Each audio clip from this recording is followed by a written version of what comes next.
Hey guys, Jake here. An alpha warrior excels in battle, and the king rewards him with his own lands where he meets his future wife. The anime begins with a knight named Diaz standing still, taking in the vastness of the open field, before telling us that the territory he was given contains nothing but grass.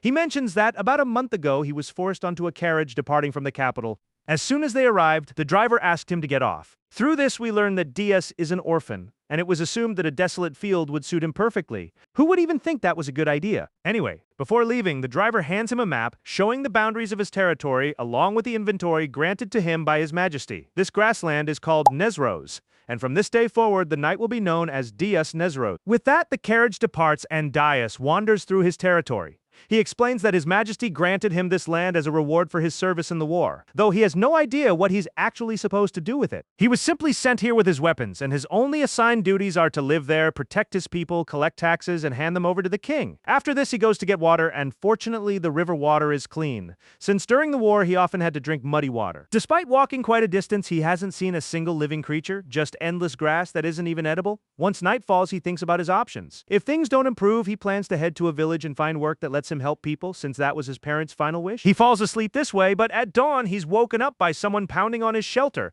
a girl demanding to know who he is and what he's doing there. He answers that his name is Diaz and that he's here because he has nowhere to sleep. His painfully serious answer makes the girl think he's an idiot, and Diaz doesn't deny it, admitting he never received an education. She then asks about his goal, and he replies that he was sent here and his current objective is simply not to die. His blunt honesty makes her suspicious, so Diaz clarifies further.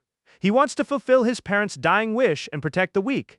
That's his only goal. At that moment, the girl's horn begins to glow, apparently because Diaz is telling the truth. She asks whether he's friend or foe, and he admits he doesn't know since he just met her. This irritates her, and she demands a clearer answer. Diaz doesn't understand her frustration, but one thing becomes obvious to him. If this is his territory and she's one of his people, of course, she'd be upset not knowing who he is. So Diaz declares that he is her ally, swearing to protect her no matter who she has to face. This makes her horn glow even more intensely. Diaz still doesn't understand what's happening, but he's taken away without any explanation. Poor guy. Nobody tells him anything. He's brought to a village where everyone is stunned at the sight of him, while Diaz himself can't believe he never noticed this place before. He's introduced to the tribe's leader, who asks the girl Alna whether she saw any red in the glow. Alna answers that it was an intense blue instead. Based on what she's heard, the leader asks Diaz whether being Alna's ally also means being hers. He says yes, and that includes the whole village, explaining that the king ordered him to come to these lands to serve as their lord. Hearing this, Alna aims her bow at him. The leader tells her to lower it since she still wants to speak with Diaz, and asks him to explain from the beginning how the king came to give him this order. Diaz's story starts from his earliest memories, back when his parents were still alive. His mother always told him to find work that helps people, and his father told him to grow strong enough to defend the weak.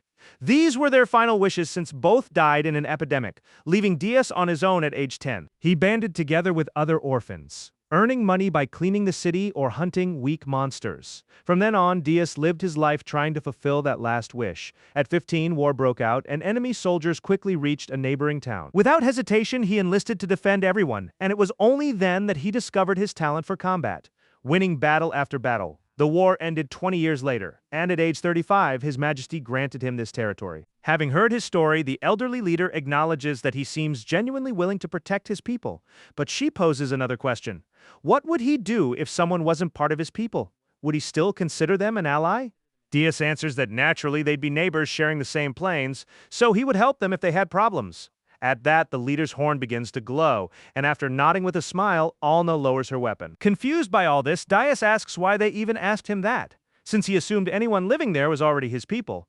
But as he says this, something clicks. Seeing that he's figured it out, the leader confirms it. They are not his people. Quite the opposite. They are enemies of his king, having fought against his kingdom for many years. Hearing this, Diaz falls into thought. Poor Diaz dropped into hostile territory without knowing it. But then the leader raises the possibility that they might not be enemies after all. Since his glow was blue, a very unusual color, meaning they should be able to get along. She then asks him to look up and listen. She introduces herself as Mole, leader of the Oni tribe, who fought against his kingdom for a long time over control of these plains. She explains that 50 years ago, the Oni lost a major battle and were forced to flee the area.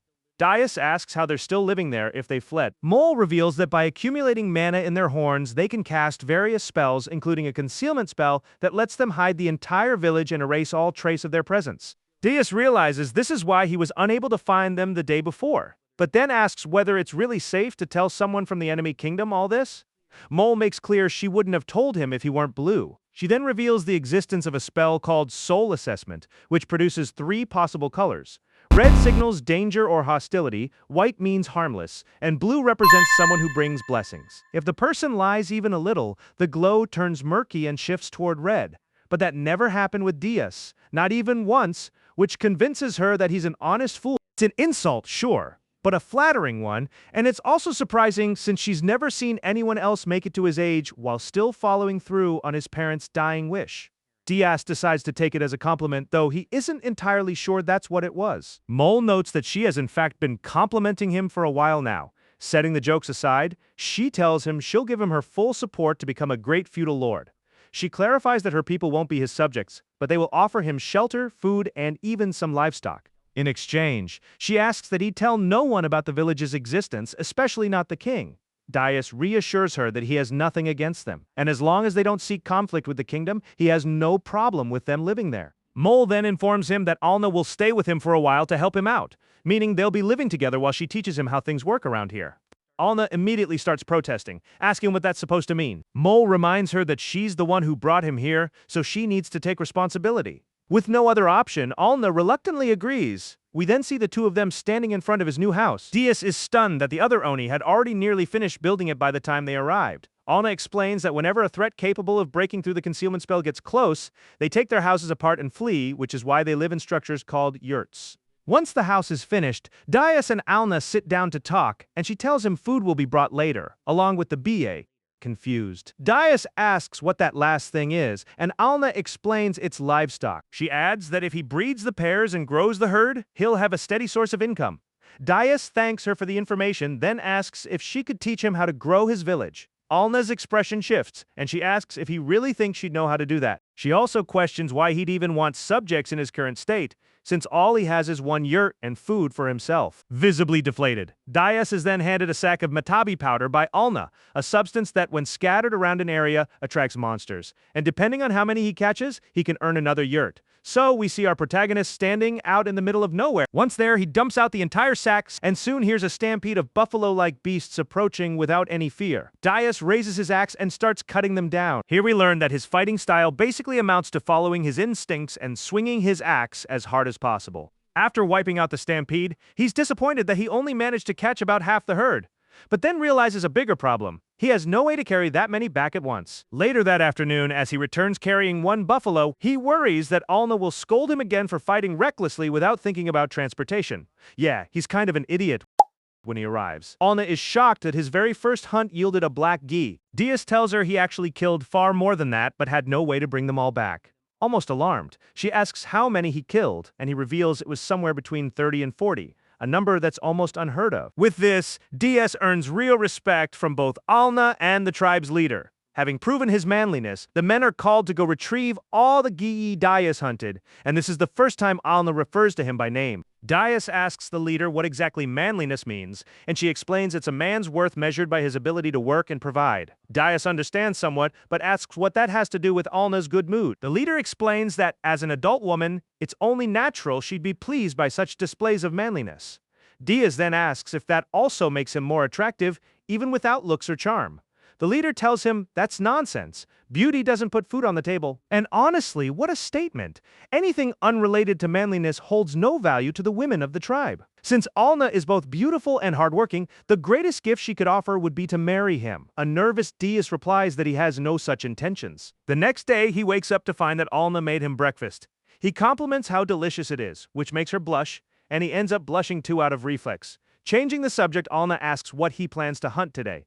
Even though he brought back a huge amount of food yesterday, he'll need a well and a latrine if he wants to attract more people, since he won't be able to pay the people building the houses otherwise. Dias considers going to hunt more black gi, but Alna suggests he shouldn't keep bringing back the same thing and recommends hunting monsters instead. Dias points out that monster meat isn't edible due to the miasma, but their claws, horns, and magic stones are valuable. Alna mentions there aren't many monsters nearby, but she can locate them using magic, and suggests they hunt together. At first, Diaz refuses, saying it's too dangerous, but Alna wins him over with her enthusiasm. Later, we see Diaz grooming the Bia, since their wool is worth more than their meat. That's when the men arrive with the supplies he requested, and unlike before, they approach him cheerfully thanks to his impressive display of manliness. Alna then steps out of the house dressed differently, surprising everyone with how different she looks, and leaves the Bia in the men's care so she can spend the whole day with Diaz. Yeah, that's definitely a jealousy trigger. Diaz immediately feels the hateful stares from the other men and asks that they head out to hunt as soon as possible. They arrive at a rocky area, and Diaz asks if this is really the right spot. Alna tells him not to worry, since she'll handle the search. She casts a spell, and after a few seconds detects the presence of a fairly large monster in the distance.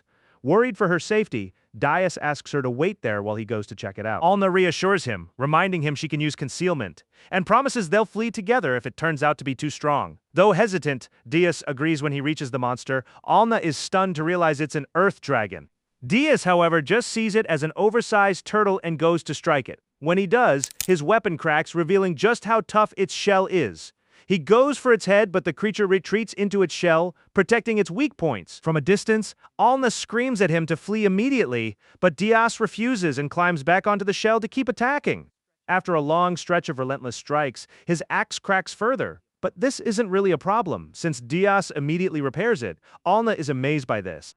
Diaz explains that he obtained this axe after defeating a shogun from a neighboring country, and that beyond its lion-like shape, it can repair minor damage whenever he wills it.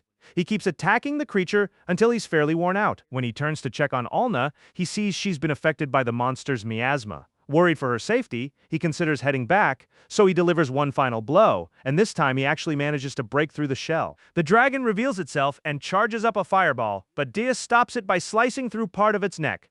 He then dodges the monster's attacks until suddenly one of its fireballs strikes toward Alna, revealing that she was its actual target. Diaz immediately leaps in, remembering the vow he made to protect her, and uses everything he has to finish off the creature. After defeating the massive beast, Alna runs to Diaz in tears and embraces him, and in his arms she tells him she'll marry him.